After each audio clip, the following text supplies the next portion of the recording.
ਵਾਹਿਗੁਰੂ ਜੀ ਕਾ ਖਾਲਸਾ ਵਾਹਿਗੁਰੂ ਜੀ ਕੀ ਫਤਿਹ। TV84 ਦੇ ਸਾਰੇ ਦਰਸ਼ਕ ਤੇ ਸਰੋਤੇ ਜਿਹੜੇ ਸਾਡੇ ਨਾਲ ਨਾਰਥ ਅਮਰੀਕਾ ਦੇ ਵਿੱਚੋਂ ਜੁੜੇ ਹੋਏ ਆ ਜਾਂ ਫਿਰ ਫੇਸਬੁੱਕ ਰਾਹੀਂ ਦੁਨੀਆ ਭਰ ਦੇ ਵਿੱਚ ਸਾਨੂੰ ਦੇਖ ਰਹੇ ਆ, ਉਹਨਾਂ ਸਾਰਿਆਂ ਦਾ ਮੈਂ ਅਮਰਵੀਰ ਸਿੰਘ ਅੱਜ ਇਸ ਪ੍ਰੋਗਰਾਮ ਦੇ ਵਿੱਚ ਤਹਿ ਦਿਲੋਂ ਸਵਾਗਤ ਕਰਦਾ। ਵਿਊਅਰਸ, ਜਿੱਥੇ ਗੁਰੂ ਨਾਨਕ ਪਾਤਸ਼ਾਹ ਦੇ ਪ੍ਰਕਾਸ਼ ਦਿਹਾੜੇ ਨੂੰ ਮੁੱਖ ਰੱਖਦਿਆਂ ਹੋਇਆਂ ਅੱਜ ਦੁਨੀਆ ਭਰ ਦੇ ਵਿੱਚ ਜਿਹੜੇ ਸਮਾਗਮ ਨੇ ਉਹ ਪਿਛਲੇ ਹਫ਼ਤਿਆਂ ਤੋਂ ਹੀ ਜਿਹੜੇ ਹੈਗੇ ਨੇ ਉਹ ਸ਼ੁਰੂਆਤ ਉਹਨਾਂ ਦੀ ਹੋ ਚੁੱਕੀ ਹੈ ਤੇ ਸ਼ੁੱਕਰਵਾਰ ਨੂੰ ਜਿਹੜੇ ਸਮਾਗਮ ਨੇ ਉਹ ਦੁਨੀਆ ਭਰ ਦੇ ਵਿੱਚ ਹੋਣੇ ਨੇ ਤੇ ਖਾਸ ਤੌਰ 'ਤੇ ਗੁਰੂ ਨਾਨਕ ਸਾਹਿਬ ਦਾ ਜਿਹੜਾ ਜਨਮ ਅਸਥਾਨ ਹੈਗਾ ਪਾਕਿਸਤਾਨ ਦੇ ਵਿੱਚ ਨਨਕਾਣਾ ਸਾਹਿਬ, ਉੱਥੇ ਵੀ ਜਿਹੜੇ ਵੱਡੇ ਪ੍ਰਬੰਧ ਨੇ ਇਸ ਹਵਾਲੇ ਨਾਲ ਉਹ ਕੀਤੇ ਗਏ ਨੇ। ਨਗਰ ਕੀਰਤਨ ਵੀ ਨਿਕਲਦਾ ਹੁੰਦਾ, ਬੜਾ ਹੀ ਦੁਨੀਆ ਭਰ ਦੇ ਵਿੱਚੋਂ ਜਿਹੜੀਆਂ ਸਿੱਖ ਸੰਗਤਾਂ ਹੈਗੀਆਂ ਨੇ ਜਥਿਆਂ ਦੇ ਰੂਪ ਦੇ ਵਿੱਚ ਉਹ ਉੱਥੇ ਪਹੁੰਚਦੀਆਂ ਨੇ। ਸੋ ਜਿੱਥੇ ਸਿੱਖ ਇਤਿਹਾਸ ਦੇ ਵਿੱਚ ਇਹ ਇੱਕ ਅਹਿਮ ਦਿਹਾੜਾ ਹੈਗਾ, ਇਸੇ ਨੂੰ ਮੁੱਖ ਰੱਖਦਿਆਂ ਹੋਇਆਂ ਜਿਹੜੀ ਪਾਕਿਸਤਾਨ ਦੇ ਵਿੱਚ ਗੁਰੂ ਨਾਨਕ ਸਾਹਿਬ ਦਾ ਜਨਮ ਅਸਥਾਨ ਹੈਗਾ, ਉੱਥੇ ਵੱਡੇ ਸਮਾਗਮ ਜਿੱਥੇ ਹੁੰਦੇ ਨੇ, ਨਾਲ ਹੀ ਨਾਲ ਜਿਹੜੀ ਪਾਕਿਸਤਾਨ ਦੀ ਸਰਕਾਰ ਹੈਗੀ ਹੈ ਉਹਦੇ ਵੱਲੋਂ ਸਿੱਖਾਂ ਨੂੰ ਜਿਹੜੇ ਤੋਹਫੇ ਹੈਗੇ ਆ, ਤੋਹਫੇ ਦੇ ਵਜੋਂ ਕਿਹਾ ਜਾਵੇ ਤਾਂ ਗੁਰੂ ਨਾਨਕ ਸਾਹਿਬ ਦੇ ਨਾਂ ਦੇ ਉੱਤੇ ਜਿਹੜੀ ਯੂਨੀਵਰਸਿਟੀ ਹੈਗੀ ਹੈ ਉਹ ਵੀ ਜਿਹੜੀ ਹੈ ਉਸਾਰਨ ਦੀ ਗੱਲ, ਉਹਨੂੰ ਵੀ ਹੁਣ ਅਮਲੀ ਜਾਮਾ ਪਹਿਨਾਉਣ ਦੀ ਗੱਲ ਜਿਹੜੀ ਹੈਗੀ ਹੈ ਉਹ ਕੀਤੀ ਜਾ ਰਹੀ ਹੈ। ਸੋ ਜਿੱਥੇ ਇਹ ਇੱਕ ਪਾਰਟ ਹੈਗਾ, ਉੱਥੇ ਭਾਰਤ ਤੇ ਪਾਕਿਸਤਾਨ ਦੇ ਜਿਹੜੇ ਰਿਲੇਸ਼ਨਸ ਹੈਗੇ ਆ ਉਹ ਵੀ ਕਿਤੇ ਨਾ ਕਿਤੇ ਪੰਜਾਬ ਦੇ ਲਈ ਹਾਨੀਕਾਰਕ ਸਾਬਤ ਹੁੰਦੇ ਨੇ। ਸਿੱਖਾਂ ਦੀ ਜਿਹੜੀ ਧਾਰਮਿਕ ਆਸਥਾ ਹੈਗੀ ਹੈ ਉਹਦੇ 'ਤੇ ਵੀ ਇਹ ਡਾਇਰੈਕਟ ਜਿਹੜਾ ਹੈਗਾ ਪ੍ਰਭਾਵ ਪਾਉਂਦੇ ਨੇ, ਉਹਨੂੰ ਵੀ ਸੱਟ ਵੱਜਦੀ ਹੈਗੀ ਹੈ। ਭਾਵੇਂ ਉਹ ਕਰਤਾਰਪੁਰ ਸਾਹਿਬ ਦੇ ਜਿਹੜਾ ਲਾਂਘਾ ਹੈਗਾ ਉਹਦਾ ਇਸ਼ੂ ਹੋਵੇ, ਜਿਵੇਂ ਕਿ ਅਸੀਂ ਬੀਤੇ ਹਫ਼ਤਿਆਂ ਦੇ ਵਿੱਚ ਜਾਂ ਬੀਤੇ ਮਹੀਨਿਆਂ ਦੇ ਵਿੱਚ ਦੇਖਿਆ। ਸੋ ਇਹ ਸਾਰੀ ਗੱਲਬਾਤ ਹੈਗੀ ਹੈ ਅੱਜ ਅਸੀਂ ਗੁਰੂ ਨਾਨਕ ਸਾਹਿਬ ਦੇ ਪ੍ਰਕਾਸ਼ ਦਿਹਾੜੇ ਨੂੰ ਮੁੱਖ ਰੱਖਦਿਆਂ ਹੋਇਆਂ ਵਿਚਾਰ ਚਰਚਾ ਕਰਾਂਗੇ। ਇਹ ਸਾਰੀ ਗੱਲਬਾਤ ਦੇ ਲਈ ਅੱਜ ਸਾਡੇ ਨਾਲ ਅਮਰੀਕਨ ਗੁਰਦੁਆਰਾ ਪ੍ਰਬੰਧਕ ਕਮੇਟੀ ਦੇ ਕੋਆਰਡੀਨੇਟਰ ਡਾਕਟਰ ਪ੍ਰਿਤਪਾਲ ਸਿੰਘ ਸਾਡੇ ਨਾਲ ਕੈਲੀਫੋਰਨੀਆ ਤੋਂ ਫੋਨ ਲਾਈਨ 'ਤੇ ਬਣੇ ਨੇ। ਆਓ ਉਹਨਾਂ ਨਾਲ ਮਿਲ ਕੇ ਅੱਜ ਦੀ ਵਿਚਾਰ ਚਰਚਾ ਦੀ ਸ਼ੁਰੂਆਤ ਕਰਦੇ ਹਾਂ। ਜੀ ਡਾਕਟਰ ਸਾਹਿਬ, ਤੁਹਾਡਾ ਸਵਾਗਤ ਹੈ ਜੀ। ਵਾਹਿਗੁਰੂ ਜੀ ਕਾ ਖਾਲਸਾ ਵਾਹਿਗੁਰੂ ਜੀ ਕੀ ਫਤਿਹ। ਵਾਹਿਗੁਰੂ ਜੀ ਕੀ ਫਤਿਹ। ਸਾਹਿਬ, ਸਭ ਤੋਂ ਪਹਿਲਾਂ ਤਾਂ ਸ਼ੁਰੂਆਤ ਕਰੀਏ ਗੁਰੂ ਨਾਨਕ ਸਾਹਿਬ ਦੇ ਪ੍ਰਕਾਸ਼ ਦਿਹਾੜੇ ਨੂੰ ਮੁੱਖ ਰੱਖਦਿਆਂ ਜਿਹੜੇ ਸਮਾਗਮ ਪਾਕਿਸਤਾਨ ਦੇ ਵਿੱਚ ਨਨਕਾਣਾ ਸਾਹਿਬ ਦੇ ਵਿੱਚ ਹੋਣ ਜਾ ਰਹੇ ਨੇ, ਉੱਥੇ ਤੁਹਾਡਾ ਅਮਰੀਕਨ ਗੁਰਦੁਆਰਾ ਪ੍ਰਬੰਧਕ ਕਮੇਟੀ ਦੇ ਹਵਾਲੇ ਨਾਲ ਵੀ ਤੇ ਅਦਰਵਾਈਜ਼ ਵੀ ਤੁਸੀਂ ਉੱਥੇ ਜਿਹੜੀਆਂ ਡਿਵੈਲਪਮੈਂਟਸ ਹੋ ਰਹੀਆਂ ਨੇ ਉਹਨਾਂ ਦੇ ਨਾਲ ਵੀ ਇਨ ਟੱਚ ਹੈਗੇ ਹੋ, ਤਾਂ ਕੀ ਕਹਿਣਾ ਚਾਹੋਗੇ ਇਸ ਬਾਰੇ? ਜਾਂ ਗਰਾਊਂਡ ਲੈਵਲ 'ਤੇ ਜਿਹੜੀਆਂ ਚੇਂਜਸ ਆ ਰਹੀਆਂ ਨੇ ਖਾਸ ਤੌਰ 'ਤੇ ਪਾਕਿਸਤਾਨ ਦੇ ਵਿੱਚ ਸਿੱਖਾਂ ਦੇ ਹਵਾਲੇ ਨਾਲ, ਭਾਵੇਂ ਉਹ ਜਿਹੜੀ ਯੂਨੀਵਰਸਿਟੀ ਹੈਗੀ ਹੈ ਗੁਰੂ ਨਾਨਕ ਸਾਹਿਬ ਦੇ ਨਾਂ 'ਤੇ ਉਹਨੂੰ ਅਮਲੀ ਜਾਮਾ ਪਹਿਨਾਉਣ ਦੀ ਗੱਲ ਹੋਵੇ ਜਾਂ ਅਦਰਵਾਈਜ਼ ਗੁਰਦੁਆਰਾ ਸਾਹਿਬਾਨਾਂ ਦੀ ਸੇਵਾ ਸੰਭਾਲ ਤੋਂ ਲੈ ਕੇ ਇਸ ਸਮਾਗਮ ਤੱਕ ਦਾ ਜਿਹੜਾ ਹੈਗਾ, ਕੀ ਕਹਿਣਾ ਚਾਹੋਗੇ ਇਸ ਬਾਰੇ? ਜੀ, ਸਭ ਤੋਂ ਪਹਿਲਾਂ ਤਾਂ ਮੈਂ ਤੁਹਾਡੇ ਅਦਾਰੇ ਦਾ ਤੇ ਤੁਹਾਡਾ ਇਸ ਗੱਲ ਤੋਂ ਧੰਨਵਾਦ ਕਰਦਾ ਕਿ ਹਮੇਸ਼ਾ ਦੀ ਤਰ੍ਹਾਂ ਤੁਸੀਂ ਇਹ ਵੀ ਇੱਕ ਬੜਾ ਅੱਛਾ ਇਸ਼ੂ ਲੈ ਕੇ ਆਏ ਹੋ, ਜਿੱਥੇ ਅਸੀਂ ਅਗਾਊਂ ਹੀ ਸਮੁੱਚੀਆਂ ਸੰਗਤਾਂ ਨੂੰ ਪਾਤਸ਼ਾਹ ਦੇ ਆਗਮਨ ਪੁਰਬ ਦੀ ਲੱਖ ਲੱਖ ਵਧਾਈ ਦਿੰਦੇ। ਉੱਥੇ ਜਿਹੜਾ ਤੁਹਾਡਾ ਸਵਾਲ ਹੈ ਬੜਾ ਅੱਛਾ ਸਵਾਲ ਹੈ। ਮੈਂ ਥੋੜੀ ਜਿਹੀ ਇਹਦੀ ਬੈਕਗਰਾਊਂਡ ਤੋਂ ਸ਼ੁਰੂ ਕਰਾਂ ਕਿ ਦੇਸ਼ ਦੀ ਵੰਡ ਤੋਂ ਬਾਅਦ ਜਿਹੜੇ ਸਾਡੇ 172 ਦੇ ਕਰੀਬ ਜਿਹੜੇ ਧਾਰਮਿਕ ਜਿਹੜੇ ਹਿਸਟੋਰੀਕਲ ਜਿਹੜੀਆਂ ਸਿੱਖ ਸ਼ਰਾਈਨਸ ਨੇ ਉਹ ਪਾਕਿਸਤਾਨ 'ਚ ਰਹਿ ਗਈਆਂ। ਉਹਨਾਂ ਵਿੱਚੋਂ ਬਹੁਤਿਆਂ ਦਾ ਜਿਹੜੀ ਹਾਲਤ ਹੈ ਅੱਜ ਕੱਲ੍ਹ ਖਸਤਾ, ਪਰ 20 ਤੋਂ ਲੈ ਕੇ 25 ਦੇ ਕਰੀਬ ਗੁਰੂ ਘਰ ਤੇ ਜਿਨ੍ਹਾਂ ਵਿੱਚੋਂ ਪ੍ਰਮੁੱਖ ਜਨਮ ਸਥਾਨ ਸ੍ਰੀ ਨਨਕਾਣਾ ਸਾਹਿਬ। ਪਾਰਟੀਸ਼ਨ ਤੋਂ ਬਾਅਦ ਇਹੀ ਇੱਕ ਗੁਰੂ ਘਰ ਹੈ ਜਿੱਥੇ ਲਗਾਤਾਰ ਜਿਹੜਾ ਪ੍ਰਕਾਸ਼ ਆ ਉਹ ਗੁਰੂ ਗ੍ਰੰਥ ਸਾਹਿਬ ਦਾ ਹੁੰਦਾ ਰਿਹਾ। ਬਾਕੀ ਗੁਰਦੁਆਰਿਆਂ 'ਚ ਜਦੋਂ ਜਥਾ ਜਾਂਦਾ ਸੀ ਉਦੋਂ ਹੀ ਪ੍ਰਕਾਸ਼ ਹੁੰਦਾ ਸੀ। ਸੋ 1947 ਤੋਂ ਬਾਅਦ ਬੜਾ ਲੰਬਾ ਟਾਈਮ ਇਹਨਾਂ ਦੀ ਜਿਹੜੀ ਗੁਰਦੁਆਰਾ ਸਾਹਿਬ ਦੀ ਇਮਾਰਤਾਂ ਦੀ ਆ ਹਾਲਤ ਵੀ ਖਸਤਾ ਰਹੀ। ਪਰ ਜਦੋਂ ਤੋਂ ਹੀ ਉੱਥੋਂ ਦੀ ਸਰਕਾਰ ਨੇ ਪਾਕਿਸਤਾਨ ਗੁਰਦੁਆਰਾ ਪ੍ਰਬੰਧਕ ਕਮੇਟੀ ਬਣਾਈ ਆ, ਉਸ ਤੋਂ ਬਾਅਦ 90 ਤੋਂ ਬਾਅਦ ਜਿਨ੍ਹਾਂ ਲੋਕਾਂ ਨੇ 2001 ਤੋਂ ਬਾਅਦ ਜਿਨ੍ਹਾਂ ਸੰਗਤਾਂ ਨੇ ਦਰਸ਼ਨ ਕੀਤੇ ਨੇ ਉਹ ਬੜੀ ਭਲੀ ਭਾਂਤ ਅੰਦਾਜ਼ਾ ਲਾ ਸਕਦੇ ਨੇ ਕਿ ਹੁਣ ਉੱਥੇ ਡਿਵੈਲਪਮੈਂਟ ਦਾ ਲੈਵਲ ਕੀ ਆ, ਸਰਕਾਰ ਦੀਆਂ ਕੀ ਕੋਸ਼ਿਸ਼ਾਂ ਨੇ ਤੇ ਸਰਕਾਰ ਸਿੱਖਾਂ ਵਾਸਤੇ ਕੀ ਕਰਨਾ ਚਾਹੁੰਦੀ ਆ।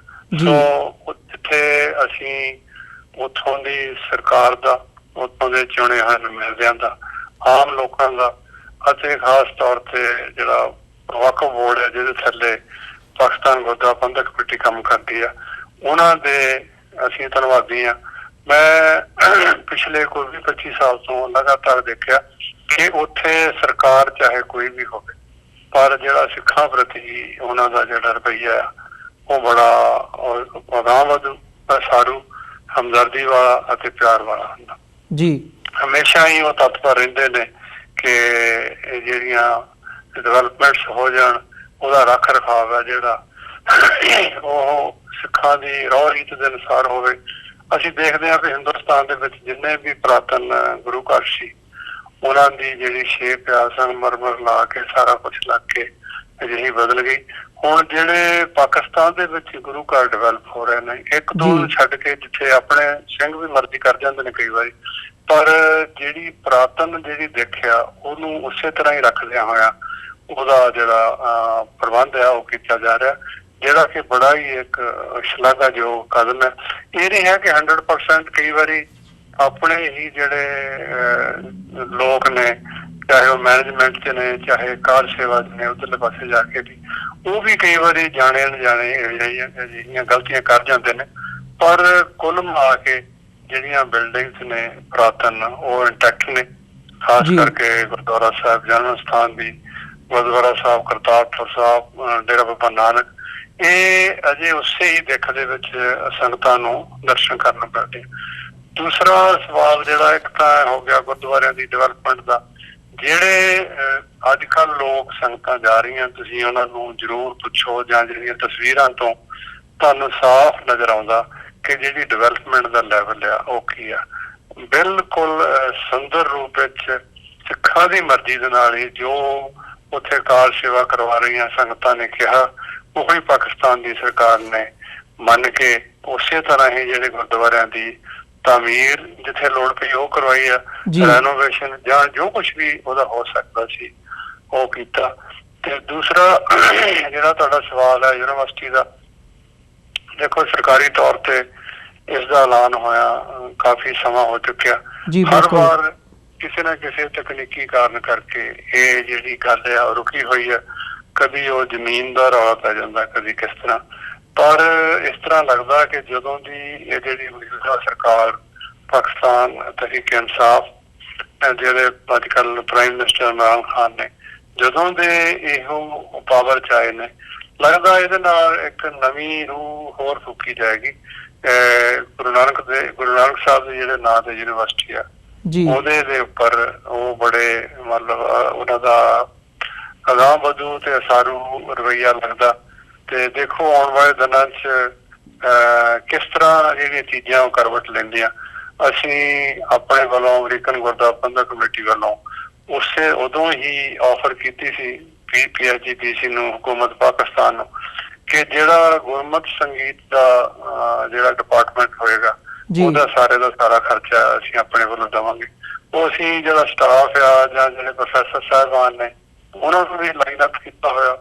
ਬਾਕੀ ਦੇਖੋ ਜਦੋਂ ਇਹਦੀ ਗੱਲਬਾਤ ਸਿਰੇ ਚੜ੍ਹੇਗੀ ਉਹਦੇ ਹਿਸਾਬ ਦੇ ਨਾਲ ਹੀ ਸਾਰੀ ਕਾਰਵਾਈ ਹੋਏਗੀ।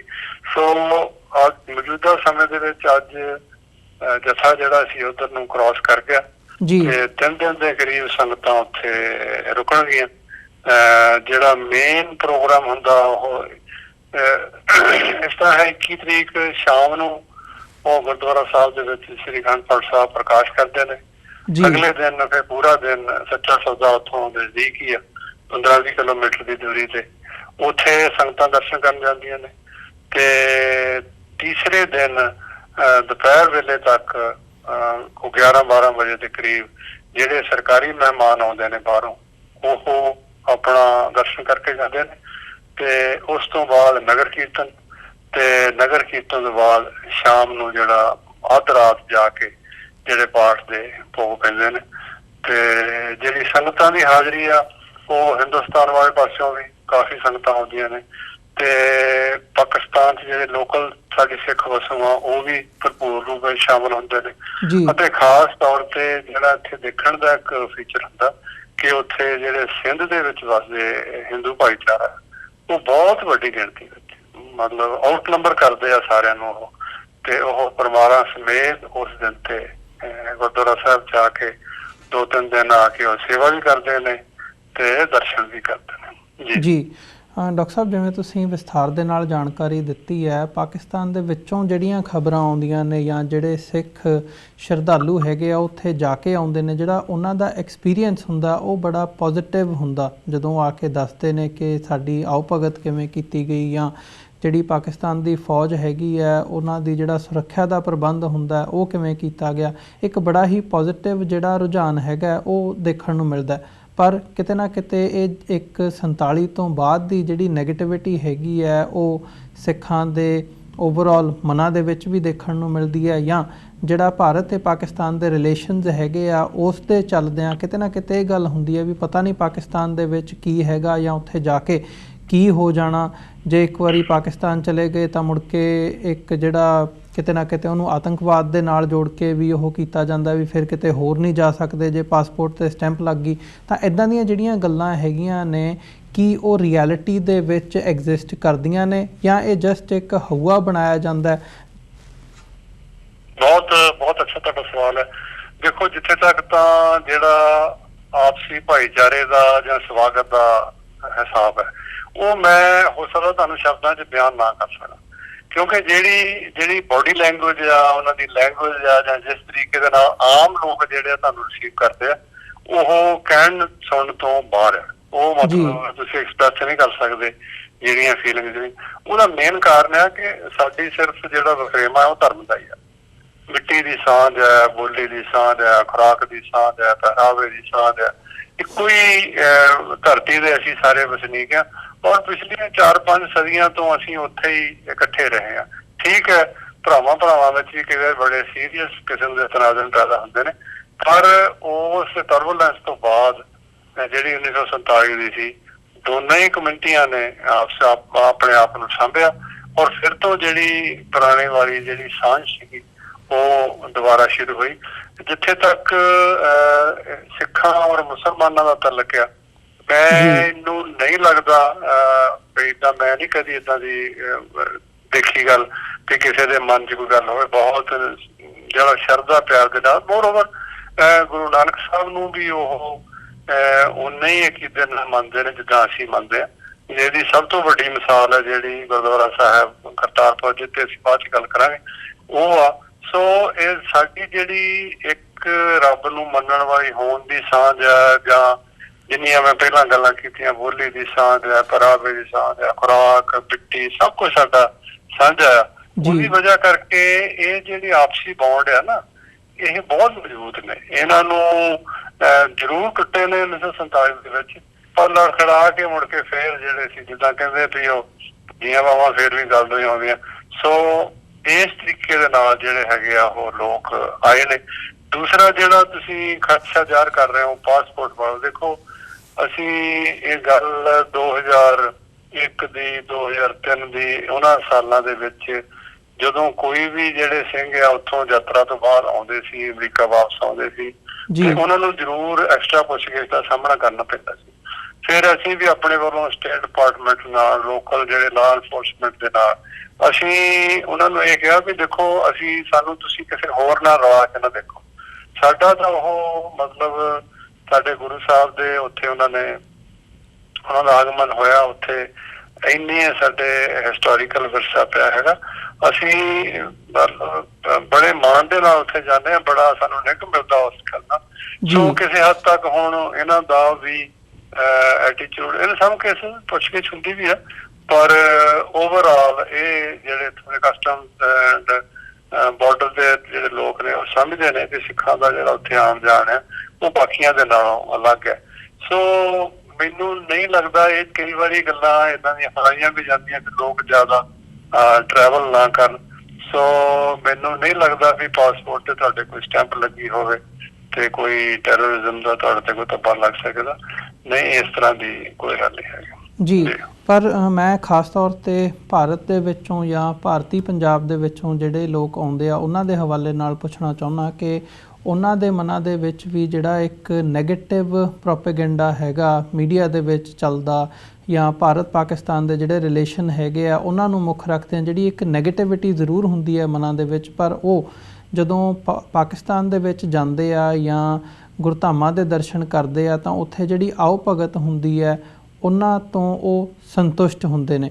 ਸੋ ਉਹਨਾਂ ਲੋਕਾਂ ਦੇ ਲਈ ਜਾਂ ਉਸ ਥਾਟ ਦੇ ਲਈ ਤੁਸੀਂ ਕੀ ਕਹਿਣਾ ਚਾਹੋਗੇ? ਕੀ ਸਮਝਦੇ ਹੋ ਕਿ ਜਿਹੜੀ ਇੱਦਾਂ ਦੀ ਨੈਗੇਟਿਵਿਟੀ ਹੈਗੀ ਹੈ ਉਹ ਰੀਅਲੀ ਐਗਜ਼ਿਸਟ ਨਹੀਂ ਕਰਦੀ, ਜਾਂ ਜੇ ਕਰਦੀ ਹੈਗੀ ਹੈ ਤਾਂ ਜਿਹੜਾ ਇਹ ਪ੍ਰੋਪੇਗੈਂਡਾ ਹੈਗਾ ਇਸ ਬਾਰੇ ਤੁਹਾਡੇ ਕੀ ਵਿਚਾਰ ਨੇ? ਦੇਖੋ, ਜਦੋਂ ਅੱਜ ਤੋਂ 15-20 ਸਾਲ ਪਹਿਲਾਂ ਤਾਈਂ ਜਦੋਂ ਜਿਹੜਾ ਮੀਡੀਆ ਆ ਉਹ ਇੰਨਾ ਓਪਨ ਨਹੀਂ ਸੀਗਾ, ਤੇ ਜਿਹੜਾ ਤੁਹਾਡਾ ਜਾਣਕਾਰੀ ਦਾ ਮਾਧਿਅਮ ਸੀਗਾ ਜਾਂ ਉਹ ਆਲ ਇੰਡੀਆ ਰੇਡੀਓ ਆ ਜਾਂ ਦੂਰਦਰਸ਼ਨ ਆ ਜਾਂ ਬੜੇ ਲਿਮਟਿਡ ਜਿਹਾ ਤੁਹਾਡਾ, ਤੇ ਜੋ ਉਹੀ ਤੁਹਾਨੂੰ ਫੀਡ ਕਰਦੇ ਸੀਗੇ ਉਹੀ ਤੁਸੀਂ ਸੁਣ ਕੇ ਉਹਦੇ ਨਾਲ ਆਪਣਾ ਜਿਹੜਾ ਮਾਈਂਡ ਹੈ ਬਣਾਉਂਦੇ ਸੀ। ਹੁਣ ਕਿਉਂਕਿ ਮੀਡੀਆ ਜਿਹੜਾ ਇੰਨਾ ਜ਼ਿਆਦਾ ਓਪਨ ਹੈ ਔਰ ਇੱਕ ਜਗ੍ਹਾ ਜਿਹੜੀ ਕੋਈ ਵੀ ਘਟਨਾ ਘਟਦੀ ਆ ਉਹ ਸਾਰੇ ਮਿੰਟਾਂ ਸਕਿੰਟਾਂ ਵਿੱਚ ਹੀ ਸਾਰੇ ਗਲੋਬ ਤੇ ਜਿਹੜੀ ਫੈਲ ਜਾਂਦੀ ਆ, ਉਹਦੇ ਨਾਲ ਹੁਣ ਜਿਹੜਾ ਇਹ ਪ੍ਰੋਪੇਗੈਂਡਾ ਨੈਗੇਟਿਵਿਟੀ ਦਾ ਉਹ ਤਾਂ ਨਹੀਂ ਹੈ। ਪਲੱਸ ਸਿੱਖਾਂ ਨੂੰ ਮੇਰਾ ਆਪਣਾ ਐਕਸਪੀਰੀਅੰਸ ਹੈ ਵੀ ਇਹਨਾਂ ਨੂੰ ਤੁਸੀਂ ਜੋ ਮਰਜ਼ੀ ਸਮਝਾਉਂਦੇ ਰਹੇ ਉੱਥੇ ਇੱਦਾਂ ਹੋ ਜਾਓ ਇੱਦਾਂ ਹੋ ਜਾਓ। ਮਤਲਬ ਮੈਂ ਜਦੋਂ 2003 ਜਾਂ 4 ਵਿੱਚ 2001 ਵਿੱਚ ਵੀ ਜਦੋਂ ਜਿਹੜੀਆਂ ਫੋਰਸਿਸ ਆ ਬਿਲਕੁਲ ਆਈਬਾਲ ਟੂ ਆਈਬਾਲ ਦੋਨੇ ਬਾਰਡਰ ਤੇ ਲੱਗੀ ਹੋਈ ਸੀ, ਉਦੋਂ ਵੀ ਜਿੱਥੇ ਗਏ ਆ ਸਿੱਖਾਂ ਨੇ ਰੁਕੇ ਨਹੀਂ। ਉਦੋਂ ਉਹਨਾਂ ਨੂੰ ਕਿਹਾ ਗਿਆ ਵੀ ਤੁਸੀਂ ਉੱਥੇ ਖਤਰਾ, ਕਹਿੰਦੇ ਕੋਈ ਨਹੀਂ ਖਤਰਾ ਤਾਂ ਦੇਖੀ। ਸੋ ਏਦਾਂ ਦੀ ਗੱਲ ਨਹੀਂ ਹੈਗੀ। ਜਿੱਥੇ ਤੱਕ ਦੇਖੋ, ਇਹ ਤੋਂ ਬਿਨਾਂ ਜਿਹੜਾ ਖਦਸ਼ਾ ਇਹਨਾਂ ਦੇ ਵਿੱਚ ਪਾਉਂਦੇ ਆ ਨਾ ਉਹ ਇੰਡੀਅਨ ਸਿਕਿਉਰਿਟੀ ਏਜੰਸੀ ਲਾ ਲਓ ਜਾਂ ਇੰਡੀਅਨ ਮੀਡੀਆ ਕਈ ਵਾਰੀ ਪਾਉਂਦਾ ਵੀ ਉੱਥੇ ਆਹ ਹੋ ਜਾਊਗਾ ਆਹ ਹੋ ਜਾਊਗਾ, ਇਸ ਗੱਲ ਦਾ ਹਮੇਸ਼ਾ ਹੀ ਡਰ ਬਣਿਆ ਰਹਿੰਦਾ ਵੀ ਕੋਈ ਪਰਮਾਤਮਾ ਮਹਾਰਾਜ ਕਿਰਪਾ ਕਰਨ ਕਿ ਜੈਸਾ ਬਿਲਕੁਲ ਚੜ੍ਹਦੀ ਕਲਾ 'ਚ ਜਾਵੇ ਤੇ ਚੜ੍ਹਦੀ ਕਲਾ 'ਚ ਵਾਪਸ ਆਵੇ। ਸੋ ਇਹਨੂੰ ਵੀ ਰੋਕਣ ਨੂੰ ਜਿਹੜੇ ਸਿਕਿਉਰਿਟੀ ਦੇ ਬੜੇ ਬੇਮਿਸਾਲ ਉਹਨਾਂ ਦੇ ਪ੍ਰਬੰਧ ਹੁੰਦੇ ਤੇ ਹਮੇਸ਼ਾ ਹੀ ਉਹ ਕੋਸ਼ਿਸ਼ ਕਰਦੇ ਆ ਕਿ ਕੋਈ ਵੀ ਜਿਹੜੀ ਅਣਸੁਖਾਵੀ ਘਟਨਾ ਆ ਉਹ ਨਾ ਵਾਪਰੇ। ਸਗੋਂ ਇਹਦੇ ਨਾਲ ਸਾਨੂੰ ਵੀ ਕਈ ਵਾਰੀ ਮੁਸ਼ਕਲ ਦਾ ਸਾਹਮਣਾ ਕਰਨਾ ਪਿਆ ਵੀ ਜਿਹੜੇ ਲੋਕਲ ਰੈਜ਼ੀਡੈਂਟਸ ਹੈਗੇ ਉਹਨਾਂ ਨੂੰ ਕਈ ਵਾਰੀ ਮੁਸ਼ਕਲ ਦਾ ਸਾਹਮਣਾ ਕਰਨਾ ਪੈਂਦਾ, ਪਰ ਉਹ ਮੈਨੇਜ ਕਰ ਲੈਂਦੇ ਆ। ਉਹ ਮੈਨੇਜ ਕਰ ਲੈਂਦੇ ਖਾਸ ਤੌਰ 'ਤੇ ਨਗਰ ਕੀਰਤਨ ਤੇ। ਮੈਨੂੰ ਸਟਿਲ ਯਾਦ ਆ ਉਦੋਂ ਉਹਨਾਂ ਦਿਨਾਂ 'ਚ ਬਹੁਤ ਜ਼ਿਆਦਾ ਆਸ ਵਿੱਚ ਹੀ ਖਤਰਾ ਸੀ ਤੇ ਚੇਅਰਮੈਨ ਕਾਫ ਜਨਰਲ ਇਫਤਕਾਰ ਜਿਹੜੇ ਸੀਗੇ ਉਹ ਕਾਫੀ ਸਖਤ ਸੁਭਾਅ ਦੇ ਸੀ। ਮੈਨੂੰ ਕਹਿੰਦੇ ਵੀ ਤੁਹਾਡੇ ਮਤਲਬ 15,000 ਦੇ ਕਰੀਬ ਇਸ ਵੇਲੇ ਸੰਗਤ ਹੈ ਜੀ, ਤੇ ਜਿਹੜੀਆਂ ਸਾਡੀਆਂ ਮੈਨਿੰਗ ਏਜੰਸੀਜ਼ ਨੇ ਜਿਹੜੀਆਂ ਮੈਨ ਕਰਦੀਆਂ ਸਾਰੀ ਇੰਟੈਲੀਜੈਂਸ ਨੂੰ ਸਾਰਾ, ਤੇ 4500 ਬੰਦਾ ਮੈਂ ਇਹਦੇ ਉੱਪਰ ਲਾਇਆ ਹੋਇਆ ਆਪਣਾ ਪਾਕਿਸਤਾਨੀ ਜੀ। ਤੇ ਮੈਨੂੰ ਆਈ ਐਮ ਨੋਟ ਸ਼ੋਰ ਵੀ ਮੈਂ ਪ੍ਰੋਟੈਕਟ ਕਰ ਸਕਾਂ ਕਿ ਜੇ ਤੁਸੀਂ ਨਗਰ ਕੀਰਤਨ ਬਾਰੇ ਤਾਂ ਮੈਂ ਆਪਣੇ ਸਾਰੇ ਸਿੰਘਾਂ ਨਾਲ ਰਾਏ ਕੀਤੀ ਵੀ ਠੀਕ ਹੈ, ਇਹਨਾਂ ਦੀ ਵੀ ਮਜਬੂਰੀ ਸਾਨੂੰ ਸਮਝਣੀ ਚਾਹੀਦੀ ਤੇ ਸਾਨੂੰ ਉਸੇ ਤਰੀਕੇ ਨਾਲ ਹੀ ਇਹਨਾਂ ਨੂੰ ਕੋਆਪਰੇਟ ਕਰਨਾ ਚਾਹੀਦਾ। ਸੋ ਨੈਗੇਟਿਵਿਟੀ ਜ਼ਰੂਰ ਪ੍ਰਚਾਰ ਆ, ਪਰ ਮੈਨੂੰ ਨਹੀਂ ਲੱਗਦਾ ਕਿ ਸਿੱਖਾਂ ਦੇ ਮਨ 'ਚ ਕਦੀ ਏਦਾਂ ਦੀ ਗੱਲ, ਕਿਉਂਕਿ ਦੇਖੋ ਤੁਸੀਂ ਜਦੋਂ ਉੱਥੇ ਜਾਂਦੇ ਹੋ ਤੇ ਦੋ ਚੀਜ਼ਾਂ ਫਿਰ ਇਕੱਠੀਆਂ ਨਹੀਂ ਚੱਲ ਸਕਦੀਆਂ। ਉਹ ਜਾਂ ਤਾਂ ਤੁਹਾਨੂੰ ਪਿਆਰ ਦੇਣਗੇ ਜਾਂ ਫਿਰ ਨਫ਼ਰਤ ਕਰਨਗੇ। ਤੇ ਏਦਾਂ ਦੀ ਨਾ ਸਰਕਾਰੀ ਲੈਵਲ ਤੇ ਨਾ ਪ੍ਰਾਈਵੇਟ ਲੈਵਲ ਤੇ ਨਾ ਹੀ ਜਿਹੜੇ ਇਲੈਕਟਡ ਅਫੀਸ਼ੀਅਲ ਆ ਜਾਂ ਕਿਸੇ ਵੀ ਲੈਵਲ ਤੇ ਤੁਸੀਂ ਸਮਝ ਲਓ, ਮੈਨੂੰ ਨਹੀਂ ਲੱਗਦਾ ਏਦਾਂ ਦੀ ਕੋਈ ਜਿਹੜੀ ਗੱਲ ਹੋਵੇ ਕਿ ਉਹਨਾਂ ਦੇ ਮਨ 'ਚ ਤੁਹਾਡੇ ਪ੍ਰਤੀ ਕੋਈ ਨਫ਼ਰਤ ਆ ਜਾਂ ਤੁਹਾਨੂੰ ਚੰਗਾ ਨਹੀਂ ਸਕਦੇ। ਉਹ ਹਮੇਸ਼ਾ ਉਡੀਕਦੇ ਨੇ ਔਰ ਹਮੇਸ਼ਾ ਹੀ ਤੁਹਾਨੂੰ ਪਿਆਰ ਕਰਦੇ ਨੇ ਜੀ। ਡਾਕਟਰ ਸਾਹਿਬ, ਇੱਕ ਜਿਹੜਾ ਕਰਤਾਰਪੁਰ ਲਾਂਘੇ ਦਾ ਇਸ਼ੂ ਹੈਗਾ, ਜਦੋਂ ਨਵਜੋਤ ਸਿੰਘ ਸਿੱਧੂ ਗਏ ਆ ਉਦੋਂ ਇਹ ਜਿਹੜਾ ਸਾਰਾ ਦੁਬਾਰਾ ਜਿਹੜਾ ਘਟਨਾਕ੍ਰਮ ਹੈਗਾ ਉਹਦੀ ਸ਼ੁਰੂਆਤ ਹੁੰਦੀ ਹੈ। ਅਤੇ ਰੀਸੈਂਟਲੀ ਜਦੋਂ ਅਸੀਂ 3-4 ਦਿਨ ਪਹਿਲਾਂ ਦੀ ਖਬਰ ਹੈਗੀ ਹੈ ਕਿ ਭਾਰਤ ਸਰਕਾਰ ਵੱਲੋਂ ਇਸ ਗੱਲ 'ਤੇ ਹਾਮੀ ਭਰੀ ਗਈ ਹੈ ਕਿ ਜਿਹੜਾ ਉੱਥੇ ਇੱਧਰ ਇੰਡੀਅਨ ਸਾਈਡ ਦੇ ਉੱਤੇ ਜਿਹੜੀਆਂ ਦੂਰਬੀਨਾਂ ਹੈਗੀਆਂ ਨੇ, ਵੱਡੇ ਟੈਲੀਸਕੋਪ ਹੈਗੇ ਆ, ਉਹ ਲਾ ਦਿੱਤੇ ਜਾਣਗੇ ਤਾਂ ਕਿ ਜਿਹੜੀਆਂ ਸਿੱਖ ਸੰਗਤਾਂ ਹੈਗੀਆਂ ਨੇ ਉਹ ਦਰਸ਼ਨ ਕਰ ਸਕਣ ਕਰਤਾਰਪੁਰ ਸਾਹਿਬ ਦੇ। ਸੋ ਸਿੱਧੇ ਸ਼ਬਦਾਂ ਦੇ ਵਿੱਚ ਜੇ ਕਹਿਣਾ ਹੋਵੇ ਤਾਂ ਕਰਤਾਰਪੁਰ ਸਾਹਿਬ ਦਾ ਜਿਹੜਾ ਲਾਂਘਾ ਹੈਗਾ ਉਹਦੇ 'ਤੇ ਸਰਕਾਰੀ ਤੌਰ ਦੇ ਉੱਤੇ ਮਿੱਟੀ ਪਾ ਦਿੱਤੀ ਗਈ ਹੈ ਇੰਡੀਅਨ ਸਾਈਡ ਵੱਲੋਂ ਕਿ ਜੇ ਦੂਰਬੀਨਾਂ ਲਾ ਦਿੱਤੀਆਂ ਜਾਂਦੀਆਂ ਨੇ ਜਾਂ ਟੈਲੀਸਕੋਪ ਉੱਥੇ ਸਥਾਪਿਤ ਕਰ ਦਿੱਤੇ ਜਾਂਦੇ ਨੇ ਤਾਂ ਇਹਦਾ ਮਤਲਬ ਇਹੀ ਹੈ ਕਿ ਜਿਹੜਾ ਲਾਂਘਾ ਹੈਗਾ ਉਹਦੇ 'ਤੇ ਮਿੱਟੀ ਪਾ ਦਿੱਤੀ ਗਈ ਹੈ, ਉਹਦੇ 'ਤੇ ਬਾਰੇ ਨਹੀਂ ਹੁਣ ਕੋਈ ਗੱਲਬਾਤ ਹੋਵੇਗੀ। ਸੋ ਇਹਦੇ 'ਤੇ ਪਾਕਿਸਤਾਨ ਸਾਈਡ ਦਾ ਜਾਂ ਸਰਕਾਰੀ ਤੌਰ 'ਤੇ ਜਾਂ ਲੋਕਾਂ ਦੇ ਤੌਰ 'ਤੇ ਕੀ ਰਿਐਕਸ਼ਨ ਹੈਗਾ, ਅਤੇ ਜਿਹੜਾ ਇਹ ਇੰਡੀਅਨ ਸਾਈਡ ਵੱਲੋਂ ਇਹ ਵਰਤਾਰਾ ਹੈਗਾ ਇਹਨੂੰ ਤੁਸੀਂ ਕਿਵੇਂ ਐਨਾਲਾਈਜ਼ ਕਰਦੇ ਹੋ? ਦੇਖੋ, ਉਹਨਾਂ ਵੱਲੋਂ ਤਾਂ ਕੋਈ ਵੀ ਕਿਸੇ ਤਰ੍ਹਾਂ ਦੀ ਨਾ ਅੜਚਣ ਆ ਨਾ ਮੁਸ਼ਕਲ ਹੈ। ਆਫਰ ਹੀ ਰਾਜ਼ਰ ਉਹਨਾਂ ਨੇ ਕੀਤੀ ਸੀ। ਔਰ ਮੈਂ ਸੰਗਤਾਂ ਦੀ ਜਾਣਕਾਰੀ ਲਈ ਦੱਸਣਾ ਚਾਹੁੰਦਾ, ਇਹ ਜਿਹੜਾ ਇਸ਼ੂ ਆ ਇਹ ਪਾਰਟੀਸ਼ਨ ਦੇ ਵੇਲੇ ਤੇ ਉੱਠਿਆ ਆ ਰਿਹਾ ਜੀ। ਕਦੀ ਪ੍ਰੋਪਰਟੀ ਐਕਸਚੇਂਜ ਦੀ ਗੱਲ ਚੱਲਦੀ ਹੈ, ਕਦੀ ਕੋਈ ਗੱਲ ਚੱਲਦੀ ਹੈ, ਪਰ ਜਿਹੜੀ ਹਿੰਦੁਸਤਾਨ ਦੀ ਸਰਕਾਰ ਆ ਉਹ ਕਦੀ ਵੀ ਇਸ ਗੱਲ ਦੇ ਹੱਕ 'ਚ ਨਹੀਂ ਰਹੀ। ਅਤੇ ਦੂਸਰੀ ਗੱਲ ਜਿਹੜੀ ਉਹਨਾਂ ਦੀ ਇਹ ਆ ਕਿ ਉਹ ਨਹੀਂ ਚਾਹੁੰਦੇ ਹੈਗੇ ਕਿ ਜਿਹੜੇ ਸਿੱਖ ਮੁਸਲਿਮ ਰਿਲੇਸ਼ਨਸ਼ਿਪ ਆ ਉਹ ਹੋਰ ਡਿਵੈਲਪ ਹੋਵੇ ਜਾਂ ਇਹ ਅੱਗੇ ਵਧੇ। ਇਹ ਦੋ ਮੇਨ ਫੈਕਟਰ ਆ। ਤੇ ਜਿਹੜਾ ਹੈਗਾ ਨਾ ਅੱਗੇ ਦੋਨੇ ਹੀ ਮੁਲਕ ਇਹ ਗੱਲ ਸਿਕਿਉਰਿਟੀ ਦਾ ਇਸ਼ੂ ਉਠਾਉਂਦੇ ਹੁੰਦੇ ਸੀ। ਹੁਣ ਤੁਸੀਂ ਦੇਖੋ ਜਿਹੜੀ ਪਾਕਿਸਤਾਨ ਦੀ ਜਿਹੜੀ ਫਸਟ ਡਿਫੈਂਸ ਲਾਈਨ ਹੈ ਉਹ ਗੁਰਦੁਆਰਾ ਸਾਹਿਬ ਤੋਂ 2 ਕਿਲੋਮੀਟਰ ਪਿੱਛੇ ਹੈ। ਮਤਲਬ ਬੜੀ ਇੰਪੋਰਟੈਂਟ ਡਿਫੈਂਸ ਲਾਈਨ ਹੈ ਜੀ। ਤੇ ਉਹ ਗੁਰਦੁਆਰਾ ਸਾਹਿਬ ਤੋਂ 2 ਕਿਲੋਮੀਟਰ ਪਿੱਛੇ ਆ। ਸੋ ਤੁਹਾਨੂੰ ਅਗਲੇ ਆਪਣੇ ਫਸਟ ਡਿਫੈਂਸ ਲਾਈਨ ਨੂੰ ਵੀ ਕ੍ਰਾਸ ਕਰਕੇ ਅੱਗੇ ਜਾ ਕੇ ਗੁਰਦੁਆਰਾ ਸਾਹਿਬ ਦਰਸ਼ਨ ਵਾਸਤੇ ਉਹ ਭੇਜਦੇ ਨੇ। ਸੋ ਉਹਨਾਂ ਦੀ ਤਾਂ ਗੱਲ ਸਮਝ ਆਉਂਦੀ ਆ। ਇਹਨਾਂ ਦਾ ਵੀ ਏਦਾਂ ਹੀ ਆ, ਕਈ ਜਿਹੜਾ ਇਹ ਇਸ਼ੂ ਇਸ ਤਰ੍ਹਾਂ ਖੜਾ ਕਰਦੇ ਨੇ। ਪਰ ਬੇਸਿਕਲੀ ਮੈਨੂੰ ਜਿਹੜੀ ਪਿਛਲੇ ਸਮੇਂ 'ਚ ਸਾਰੀ ਗੱਲਬਾਤ ਤੋਂ ਬਾਅਦ ਮੈਨੂੰ ਲੱਗਿਆ ਇੰਡੀਅਨ ਸਾਈਡ ਜਿਹੜੀ ਹੈਗੀ ਆ ਉਹ ਸਿੰਸੀਅਰ ਨਹੀਂ ਹੈਗੀ। ਉਹ ਨਹੀਂ ਚਾਹੁੰਦੇ ਤੇ ਇੱਥੋਂ ਦੀ ਕੋਈ ਲਾਂਘਾ ਬਣੇ। ਹਾਲਾਂਕਿ ਉਸੇ ਹੀ ਬਾਰਡਰ ਦੇ ਉੱਪਰ ਹੀ ਕਸ਼ਮੀਰ ਤੋਂ ਲੈ ਕੇ ਥੱਲੇ ਤੱਕ 2-3 ਇਹੋ ਜਿਹੇ ਸਪੌਟ ਹੈਗੇ ਨੇ ਜਿੱਥੇ ਅੰਡਰ ਆਲ ਸਰਕਮਸਟੈਂਸਸ ਆਲ ਟੈਨਸ਼ਨ ਵੀ ਜਿਹੜੇ ਹੈਗੇ। ਇੱਕ ਤਾਂ ਬਿਲਕੁਲ ਅੰਮ੍ਰਿਤਸਰ ਦੇ ਵਿੱਚ ਕੋਈ ਮਜ਼ਾਰ ਆ, ਉਹਦੇ 3 ਖੂੰਜੇ ਜਿਹੜੇ ਇੰਡੀਆ 'ਚ, ਤੇ ਇੱਕ ਖੂੰਜਾ ਜਿਹੜਾ ਉਹਦਾ ਉਹ ਬਿਲਕੁਲ ਜ਼ੀਰੋ ਲਾਈਨ ਤੇ ਹੈ। ਇੱਕ ਖੂੰਜਾ ਉਹਦਾ ਹੈਗਾ ਪਾਕਿਸਤਾਨੀ ਸਾਈਡ ਤੇ। ਉਹ ਸਦਾ ਹੀ ਉੱਥੇ ਉਹ ਮੇਲਾ ਲੱਗਦਾ ਹੈ ਤੇ ਉਹ ਅਰੇਂਜ ਕਰਾਉਂਦੇ ਆ BSF। ਪਰ ਇੱਥੇ ਕਸ਼ਮੀਰ ਦੇ ਵਿੱਚ ਇੱਕ ਕੋਈ ਜਗ੍ਹਾ ਹੈਗੀ ਆ, ਉਹ 5-6 ਕਿਲੋਮੀਟਰ ਇੱਕ ਜਗ੍ਹਾ ਤੋਂ ਦੂਜੀ ਜਗ੍ਹਾ ਤੇ ਲੈ ਕੇ ਟ੍ਰੈਡੀਸ਼ਨਲ ਉਹਨਾਂ ਦਾ ਕੋਈ ਬਿਲੀਫ ਹੈ, ਉਹ ਮਿੱਟੀ ਲੈ ਕੇ ਜਾਂਦੇ। ਉਹ ਦੋਨੇ ਸਰਕਾਰਾਂ ਰਲ ਕੇ ਉਹਨਾਂ ਦਾ ਅਰੇਂਜਮੈਂਟ ਕਰਾਉਂਦੀ। ਸੋ ਜੇ ਗਵਰਨਮੈਂਟ ਚਾਹੁੰਦੀ ਹੋਵੇ ਤੇ ਮੈਨੂੰ ਨਹੀਂ ਲੱਗਦਾ ਕੋਈ ਇਹਦੇ ਵਿੱਚ ਏਦਾਂ ਦੀ ਐਕਸ਼ਨ ਆਵੇ। ਸੋ ਕਿਉਂਕਿ ਉੱਥੇ ਗੁਰਦੁਆਰਾ ਸਾਹਿਬ ਦੇ ਵਿੱਚ ਤੇ ਇੰਡੀਅਨ ਬਾਰਡਰ ਦੇ ਵਿੱਚ ਦਰਿਆ ਹੀ ਆ ਸਿਰਫ, ਉਹਦਾ ਲੰਬਾ ਚੌੜਾ ਪਹਾੜ ਆ। ਹੋਰ ਉੱਥੇ ਕੋਈ ਡਿਵੈਲਪਮੈਂਟ ਨਹੀਂ, ਕੋਈ ਕੁਛ ਨਹੀਂ। ਤੇ ਅਸੀਂ ਉਹਨਾਂ ਨੂੰ ਬੇਨਤੀ ਕੀਤੀ ਸੀ, ਜਿਹੜੀ ਪਾਕਿਸਤਾਨ ਦੀ ਸਰਕਾਰ ਆ ਉਹਨਾਂ ਨੇ ਉਦੋਂ ਮੰਨ ਵੀ ਲਈ ਸੀ ਬੇਨਤੀ। ਦੁਬਾਰਾ ਵੀ ਮੈਨੂੰ ਲੱਗਦਾ ਉੱਥੇ ਫਿਰ ਦੁਬਾਰਾ ਕੰਮ ਸ਼ੁਰੂ ਹੋਏਗਾ ਤੇ ਉੱਥੋਂ ਨੂੰ ਜਿਹੜੀ ਆਪਣੇ ਵੱਲੋਂ ਕਹਿੰਦੇ ਸੀ ਅਸੀਂ ਜਿਹੜਾ ਰਸਤਾ ਆ ਉਹ ਤਿਆਰ ਰੱਖਾਂਗੇ ਜੀ। ਤੇ ਬਾਕੀ ਗਵਰਨਮੈਂਟ ਆਫ ਇੰਡੀਆ ਦੀ ਜਿਹੜੀ ਗੱਲ ਆ, ਦੇਖੋ ਇਸੇ ਤਰ੍ਹਾਂ ਹੀ ਹਟ ਕੇ ਇਸ ਪੁਆਇੰਟ ਤੋਂ ਕਿ ਜਿਹੜਾ ਕਸੂਰ ਦਾ ਬਾਰਡਰ ਆ ਵਪਾਰ ਵਾਸਤੇ ਖੋਲਣ ਦੀ ਬਹੁਤ ਦੇਰ ਦੀ ਮੰਗ ਆ ਦੋਨਾਂ ਹੀ ਪੰਜਾਬਾਂ ਦੀ। ਉਹਦੇ ਨਾਲ ਪੰਜਾਬ ਨੂੰ ਬੜਾ ਫਰਕ ਪੈਂਦਾ। ਤੇ ਇਹ 8-10 ਸਾਲ ਦੀ ਗੱਲ ਹੈ। ਉਹਨਾਂ ਨੇ ਕਸੂਰ ਨੂੰ ਵੀ ਪਾਕਿਸਤਾਨੀ ਸਾਈਡ ਨੇ 4 ਲੇਨਿੰਗ ਕਰਕੇ ਏਦਾਂ ਹੀ ਡਿਵੈਲਪ ਕੀਤਾ, ਸਿਰਫ ਇਸੇ ਕਰਕੇ ਵੀ ਚਲੋ ਜੇ ਸਾਡੇ ਭਰਾ ਉੱਧਰੋਂ ਖੋਲ ਦੇਣਗੇ ਤਾਂ ਜਾਣਾ ਆਉਣਾ ਸੌਖਾ ਹੋ ਜੂ, ਨਹੀਂ ਤਾਂ ਅਸੀਂ ਕਸੂਰ ਤੱਕ ਜਿਹੜਾ ਪ੍ਰਬੰਧ ਹੈ ਸਾਰਾ ਕਰ ਲਿਆ। ਸੋ ਸੇਮ ਹੀ ਲਾਈਨ ਤੇ ਮੈਨੂੰ ਲੱਗਦਾ ਪਾਕਿਸਤਾਨੀ ਗਵਰਨਮੈਂਟ ਵੀ ਸੋਚਦੀ ਹੋਏਗੀ ਵੀ ਚਲੋ ਅਸੀਂ ਆਪਣਾ ਪਾਰਟ ਹੈ ਜਿਹੜਾ ਉੱਧਰੋਂ ਕੰਪਲੀਟ ਕਰ ਦਈਏ ਤੇ ਬਾਕੀ ਇੱਧਰੋਂ ਬਹੁਤਾ ਰਸਤਾ ਬਣਨ ਦੀ ਲੋੜ ਨਹੀਂ ਹੈ, ਕਿਉਂਕਿ ਬਾਰਡਰ ਹੀ ਆ, ਉਹੀ ਤੁਹਾਨੂੰ ਓਪਨ ਕਰਨਾ ਪਏਗਾ। ਤੇ ਜਿੱਥੇ ਤੱਕ ਜਿਹੜਾ ਹੈਗਾ ਤਲਕ ਜਿਹੜੀ ਦੂਰਬੀਨ ਲਾਉਣ ਦਾ, ਦੂਰਬੀਨਾਂ ਵੈਸੇ ਉੱਥੇ ਪਹਿਲਾਂ ਵੀ ਲੱਗੀਆਂ ਹੋਈਆਂ, ਪਰ ਇਹ ਇੱਕ ਕੋਝਾ ਮਜ਼ਾਕ ਆ ਜੀ। ਇਹ ਠੀਕ ਨਹੀਂ ਹੈਗਾ। ਇਹ ਤਾਂ ਰਾਦਰ ਇਟਸ ਇਨਸਲਟਿੰਗ ਕਿ ਤੁਸੀਂ ਉੱਥੇ ਤੁਹਾਨੂੰ ਜਿਹੜਾ ਆਲਟਰਨੇਟਿਵ ਇਸ ਕਰ ਦਿੱਤੇ ਹੈ। ਸਾਡੀਆਂ ਭਾਵਨਾਵਾਂ ਜੁੜੀਆਂ ਹੋਈਆਂ ਉਹਦੇ ਨਾਲ, ਸਾਡੇ ਉਸ ਜਿਹੜੀ ਮਿੱਟੀ ਆ ਉੱਥੋਂ ਦੀ ਕਰਤਾਰਪੁਰ ਸਾਹਿਬ ਦੀ, ਉਹਦੇ ਕਣ ਦੇ ਨਾਲ ਸਿੱਖਾਂ ਦੀਆਂ ਭਾਵਨਾਵਾਂ ਜੁੜੀਆਂ ਹਨ। ਜਦੋਂ ਤੁਸੀਂ ਦਾ ਮੋਮੈਂਟ ਤੁਸੀਂ ਉਸ ਵਿਸਿਨਿਟੀ 'ਚ ਹੀ ਜਾਂਦੇ ਹੋ 2-2, 3-3 ਕਿਲੋਮੀਟਰ ਤੇ, ਤੁਹਾਨੂੰ ਇੱਕ ਅਜੀਬ ਕਿਸਮ ਦਾ ਹੀ ਜਿਹੜਾ ਹੈਗਾ ਉਹ ਥਿਰਲਿਆ ਮਹਿਸੂਸ ਹੁੰਦੀ ਹੈ। ਇਸ ਗੱਲ ਨੂੰ ਸਿੱਖ ਜਿਹੜੇ ਹੈਗੇ ਉਹ ਦੂਰਬੀਨਾਂ ਦੇ ਨਾਲ ਨਹੀਂ, ਉੱਥੇ ਜਾ ਕੇ ਆਪਾਂ ਹਾਜ਼ਰ ਹੋ ਕੇ ਉਹ ਦੇਖਣਾ ਚਾਹੁੰਦੇ। ਸੋ ਮੈਂ ਸਮਝਦਾ ਇਹ ਇੱਕ ਬੜਾ ਇਹਨਾਂ ਦਾ ਕੋਝਾ ਮਜ਼ਾਕ ਹੈ ਕਿ ਉੱਥੋਂ ਦੂਰੋਂ ਤੁਸੀਂ ਉਹਦੇ ਗੁੰਬਦ ਦੇਖ ਲਿਆ ਕਰੋ। ਇਸ ਤਰ੍ਹਾਂ ਨਹੀਂ, ਇਹ ਤਾਂ ਠੀਕ ਨਹੀਂ ਹੈ। ਸੋ ਅਸੀਂ ਜਿੱਥੇ ਪਾਕਿਸਤਾਨ ਦੀ ਸਰਕਾਰ ਦਾ ਇੰਨੇ ਜਿਹੜਾ ਅਗਾਂਹ ਵਧੂ ਉਹਨਾਂ ਦਾ ਸਟੈਪ ਆ, ਉਹਦੀ ਸ਼ਲਾਘਾ ਕਰਦੇ ਹਾਂ, ਉਹਨਾਂ ਦਾ ਸਤਿਕਾਰ ਵੀ ਕਰਦੇ ਹਾਂ।